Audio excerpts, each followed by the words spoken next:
क्या बाप का ताकत है, मार के भगा देगा। ना याद रखें कि 100 विधानसभा क्षेत्र ऐसा है जहां पे मुस्लिम डोमिनेटेड एरिया है, वहां से मुसलमान अगर वोट देता है तो वहां से मुसलमान वोट में जीतता है, एक माइनॉरिटी का मुसलमान एमएलए बनकर जीतता है। तो आपका बाप का इतना ताकत नहीं है जो आप उसको 42 एमएलए को आप उठाकर बाहर फेंक देंगे।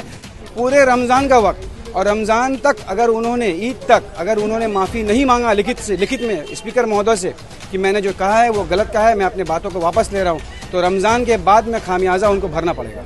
अभी शुभेंदु अधिकारी बंगाल बीजेपी के नेता हैं, वो कह रहे हैं कि 2026 में जब हमारी सरकार बनेगी तो जितने मुस्लिम एमएलए हैं सबको मार के भगाएंगे। उसका बाप का ताकत है, मार के भगा देगा।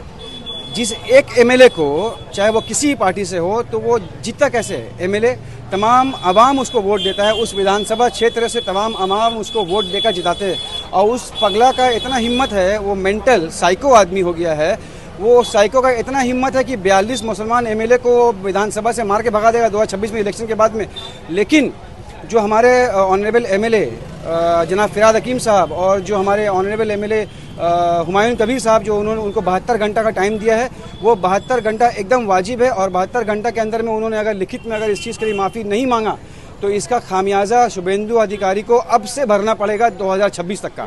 और मैं गुलाम रब्बानी आवाज़ आपके मीडिया के थ्रू ये कहना चाह रहा हूँ, गुलाम रब्बानी आपको जो है पूरे रमज़ान का वक्त दे रहा है, पूरे रमज़ान का वक्त दे रहा है। ये जो आपने 42 एमएलए के खिलाफ जो आपने बात किया है कि 26 में आपको जो है उनको आप विधानसभा से उठा के आप बाहर फेंक देंगे तमाम मुस्लिम माइनॉरिटी के एमएलए को, तो इतना याद रखें कि 100 विधानसभा क्षेत्र ऐसा है जहां पे मुस्लिम डोमिनेटेड एरिया है, वहां से मुसलमान अगर वोट देता है तो वहां से मुसलमान वोट में जीतता है, एक माइनॉरिटी का मुसलमान एमएलए बनकर जीतता है। तो आपका बाप का इतना ताकत नहीं है जो आप उसको 42 एमएलए को आप उठाकर बाहर फेंक देंगे।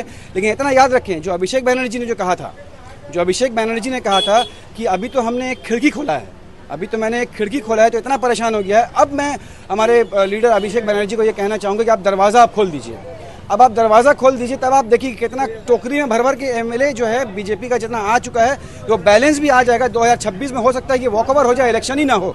उनको तो आज तक टिकट नहीं मिलता है, बीजेपी का कैंडिडेट तो मिलता ही नहीं है कि हाँ हमको कैंडिडेट मिल जाए तो हम विधानसभा इलेक्शन में खड़ा करें। तो इस पगला ये जो शुभेंदु अधिकारी है, इसका कहने में ना जाएं। लेकिन अगर हमारे जो ऑनरेबल एमएलए हुमायूं कबीर ने उनको 72 घंटा का टाइम दिया, गुलाम रब्बानी जो है उनको दे रहा है पूरे रमज़ान का वक्त। और रमज़ान तक अगर उन्होंने, ईद तक अगर उन्होंने माफ़ी नहीं मांगा लिखित में स्पीकर महोदय से कि मैंने जो कहा है वो गलत कहा है, मैं अपनी बातों को वापस ले रहा हूँ, तो रमज़ान के बाद में खामियाजा उनको भरना पड़ेगा।